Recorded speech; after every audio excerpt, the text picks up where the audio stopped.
ବୋଉ ବୁଢ଼ୀ ଅସୁଣି ଗପ ଟିକେ କହିଲୁ। କହିବା ମନ୍ଦି ଶୁଣ। ଗୋଟିଏ ବୁଢ଼ୀ ଅସୁଣି ଥିଲା ଜଙ୍ଗଲରେ।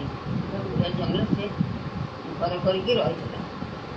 ସେ ଘର କେହି ନଥିଲେ। ତାଙ୍କର ତା ପୁଅ ନାଁ ହେଉଛି ନୃସିଂହ, ଝିଅ ନାଁ ହେଉଛି ଓଷି। ଏଠି ରହିଲେ। ତା ମା ସବୁଦିନ ଯାଏ ବାହାରୁ ଯାଏ, ଜଣେ ଯାହା ଆଣେ ଖାଆନ୍ତି। ଦିନ ତା ମାମୁଁ ଘର ବାହାଘର ହେଇଥିଲା। ସେ ଓଷି ଆଉ ନୃସିଂହ ଦୁଇ ଜଣ। ଓଷି ହେଉଛି ବଡ଼, ନୃସିଂହ ହେଉଛି ସାନ। ବୁଝିଲେ? ମାମୁଁ ଘର ବାହାଘର ହେଇଥିଲା। ସେ ମାମୁଁ ଘର ଆସିକି ନେଇକିରି ଗଲେ। କହିଲେ କିଏ ଯିବ? ପୁଅ ଝିଅ ଯିବେ ନା ଅପା ତୁ ଯିବୁ? ତା ପୁତୁରା ହେଇଥିଲେ। ଅପା ତୁ ଯିବୁ ନା? ହଉ ଚାଲ ମୁଁ ଯିବି, ଏ ଦୁଇ ଜଣ ଥାଆନ୍ତୁ ଆଉ। ତାପରେ ଅପା ଗଲା ସେଠି ରହିଥିଲା ଗୋଟିଏ ଅସୁର, ବୁଢ଼ୀ ଅସୁର। ବୁଝିଲି? ବୁଢ଼ୀ ଅସୁର ଥକିଥିଲା। ଆଉ ଯେତେବେଳେ ତା ମା ଗଲା, ସେ ସେଠୁ ତାପରେ ଆଇଲା ରାତିରେ। ଶୋଇଛି ନୃସିଂହ, ଓଷି ଶୋଇଛି। ରାତିରେ ଆସିଲା, ଆଉ ଆସିକିରି କହିଲା ଓଷି ଲୋ କବାଟ ଫିଟା, ଓଷି ଲୋ କବାଟ ଫିଟା, ତୋ ପାଇଁ ଆଣିଛି ଆରିସା ପିଠା, ଓଷି ଲୋ କବାଟ ଫିଟା। ଓଷି କହିଲା କ'ଣ ବୋଉ ଆଇଲାଣି, ଏତେ ଶୀଘ୍ର ପଳେଇ ଆଇଲା। ଆସିକି ଠିଆ ହେଇଛି ଆଉ ପଳେଇ ଆଇଲା କାଲି। ଆସି ତାଙ୍କ ଦୁଇ ଜଣଙ୍କୁ ଖାଇବ। ଓଷିକି ନୃସିଂହ ଅସୁରୁଣୀଟା ଆଉ ସେ ହିସାବରେ ଆସି ସେଠି କବାଟ ଫିଟେଇଲା। କିଏ ବୋଉ ନା ମୁଁ ହେଉଛି ତୋ ବୋଉ ବାଇଛି। କବାଟ ଫିଟେଇଲୁ। ଖାଲି ଏଡ଼େ ଏଡ଼େ ଲୋମ, ତା ଦେହ ସାରା ଲୋମ, ଏଡ଼େ ଦାନ୍ତ। ସେମାନେ ସବୁ କହିଲେ ମୋ ବୋଉର ଦାନ୍ତ ନଥିଲା। ଆଉ ସେ ଓଷି ଦେଲା ଇଏ କିଏ? କହିଲା ମୁଁ ତୋ ବୋଉ, ମୋତେ ଖାଇବାକୁ ଦେ। ମୁଁ ଖାଇବାକୁ କିଛି ନାହିଁ। ଆଉ ତୁ ତ ଶାଳକୁ ପଳେଇଲୁ, ସେ ଖୁଦ ଗୁଡ଼ା ଥୁଆ ହେଇଛି, ଖାଇବୁ ନା? ତୋର ଥାଳିରେ ଏଠିକି ଆଣି ଖୁଦ ଦେଲା। ଏ ଖୁଦ ଖାଇଦେଇକି ପୁଣି ଦେଲା ଆଉ ଖୁଦ ଦେଇ ଖାଇ। ସେ ଖୁଦ ସବୁ ଖାଇଲା। ମୁଁ ବୋଉ ଚାହିଁଥିଲେ କେବେ ଖୁଦ ଖାଇନଥାନ୍ତା। ଏ ମୋ ବୋଉ ନୁହଁ। ମନ ଦୁଃଖ କଲା। ସେଠି ଶୋଇବାକୁ ଗଲା।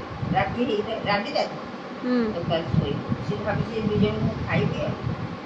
ଯେମିତି ଶୋଇବାକୁ ଗଲା, ବୁଢ଼ୀ ଅସୁଣି ଶୋଇଲା। ଇଏ ସେ ମନେ ମନେ ଭାବିଲା ଆଉ ଶୋଇଲାଣି ତ ଆମେ ପଳେଇବୁ, ଖାଇକି ନେଇକି ଘରେ ପଳେଇବୁ। ଖାଇନାହାନ୍ତି ନୃସିଂହ। ଶୋଇପଡ଼ିଲା ପରେ କହିଲା ମୋତେ ହଳଦୀ ଲଗେଇ ଦେ, ମୋତେ ତେଲ ଲଗେଇ ଦେ। ସେ ବୁଢ଼ୀ ଅସୁଣି ଥିଲା। ମୋଳି ଦିଏ, ଘଷି ଦିଏ। ଘଷିଲେ ତା ଲୋମ ଦେହ ସାରା ଏଡ଼େ ଲୋମ, ପାଟି ଗନ୍ଧଉଛି। ପୁଅ ଖାଇକିରି ଆସିଛି। ବୁଝିଲେ? ପୁଅ ଖାଇ ଆସିଛି, ଭାରି ଗନ୍ଧଉଛି। କହିଲା ମୁଁ ଗଲି ତମକୁ ଖାଇଦେବ ଆଉ। ଶୋଇଲା ତା ପାଖରେ। ତାର ଭାଇକି ଏଇଠି ଶୋଇଲୁଣି ମୋ ପାଖରେ। କହିଲା ବୋଉ ମୁଁ ଯଦି ସେ ପାଖରେ ଶୋଇ ଖାଇଲୁଣି, ଶୋଉ। ଜଗିଲା ବୁଢ଼ୀ ଟିକେଟେ ଆଖି କରିକି ଜଗିଲା ଆଉ। କହିଲା ମୋତେ ଭାରି ଝାଡ଼ା ମାରିଲାଣି, ମୁଁ ଯିବି। ଓଷି କହିଲା ବୋଉ ମୁଁ ଝାଡ଼ା ଯାଉଛି। ତାକୁ ବୋଉ ଖାଲି ଡାକୁଥାଏ। ଝାଡ଼ା ଯାଉଛି ନା? ମୁଁ ତ ସାଙ୍ଗେ ଅଛି ନା? ନାଇଁ ମୁଁ ନୃସିଂହକୁ ନେଇଯାଉଛି, ବୋଉକୁ ନେଇଯାଉଛି, ମୋ ସାଙ୍ଗରେ ଯିବି। ନେଇକିରି ଗଲା। ମିଛ କହି ପଳଉଛି। ଗଲା ବାହାର ପଟୁ କବାଟ ବନ୍ଦ କଲା। ସେଇ ଭାଇକି ତାର କାଖେଇକି ନେଇ ପଳେଇଲା।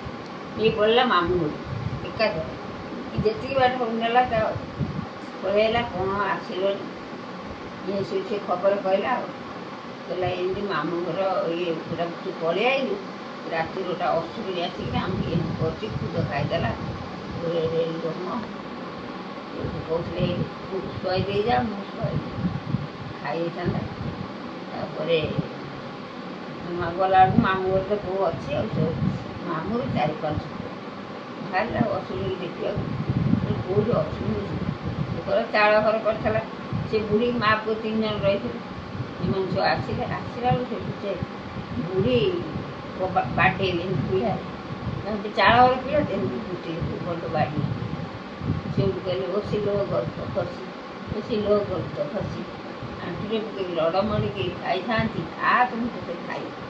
ଇଏ କହୁଛି ବାଡ଼ୁଥାନ୍ତି। ମାମୁଁର 4-5 ପୁଅ ଆଉ ବାଡ଼ୁଥାନ୍ତି, ନା ମୁଁ ଖାଇବି। ଓଷି ଲୋ ଗର୍ଦ୍ଧ ଖସି। ଆରେ ଅଛନ୍ତି କବାଟ ଖୋଲିଲା ବାଟେ ଖାଇଯିବ ସମସ୍ତେ। ଅସୁରୁଣୀଟା ଦିଆସିଲି ଆଣି କୋଉଠିଟା ଦିଆସିଲି ଆଣି ଚାଳ ଘରେ ନିଆଁ ଲଗେଇଦେଲେ। ନିଆଁ ଲଗେଇଦେଲେ ସେ ପୋଡ଼ିକି ଖାଲି ନାଚିଲା ଆଉ। ଖୁଡ଼ଖୁଡ଼ିଆ ଗନ୍ଧ ହେଉଥାଏ। ଚୁଟି ସବୁ ପୋଡ଼ି ଯାଉଥାଏ।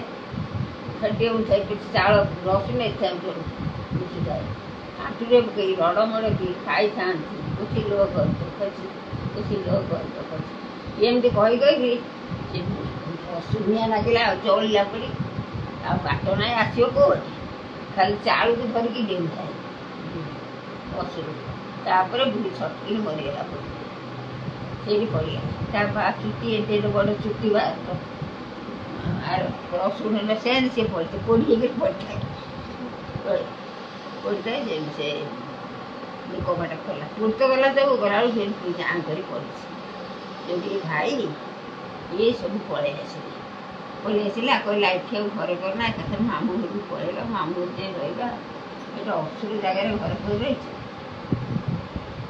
ତା ମାମୁଁକୁ କହିଲା ପଳେଇଲେ ସେତେବେଳେ ଆଖ୍ୟା ଦେଉଥାନ୍ତି କଥା ଟିକେ ସଇଲା ଯେ ମରିଗଲା ଗଲା ଆଉ ଫୁଲ ଗଛ ଟିକେ ମଲା ଫୁଲ ଗଛ କାହିଁ ମରୁ ମୋତେ ମାଳି ପାଣି ଦେଲାନି କାହିଁ ମାଳି ପାଣି ଦେଲୁନି ମୋତେ ଧୂଳିଆ ଜନ୍ଦା କାମୁଡ଼ିଲା ମାଳି କାହିଁ ପାଣି ଦେଲୁନି ଆଉ ପୁଅ କାନ୍ଦିଲା ଭୁଲିଗଲା ପୁଅ କାନ୍ଦିଲା କାହିଁ ପୁଅ କାନ୍ଦିଲୁ ମୋତେ ଧୂଳିଆ ଜନ୍ଦା କାମୁଡ଼ିଲା କାହିଁ ଧୂଳିଆ ଜନ୍ଦା କାମୁଡ଼ିଲୁ ନା ମୁଁ ଭୁଇଁ ତଳେ ତଳେ ଥାଏ କଣ ଗାଣ୍ଡି ଦେଖିଲେ ଟୁକିନି କାମୁଡ଼ି ଦିଏ କଥା ଟିକେ ସଇଲା ଫୁଲ ଗଛ ମଲା ସରିଗଲା ସଇଲା ଗପ ହଁ ଗପ ସରିଲା ଏଡ଼ିକି ଗପ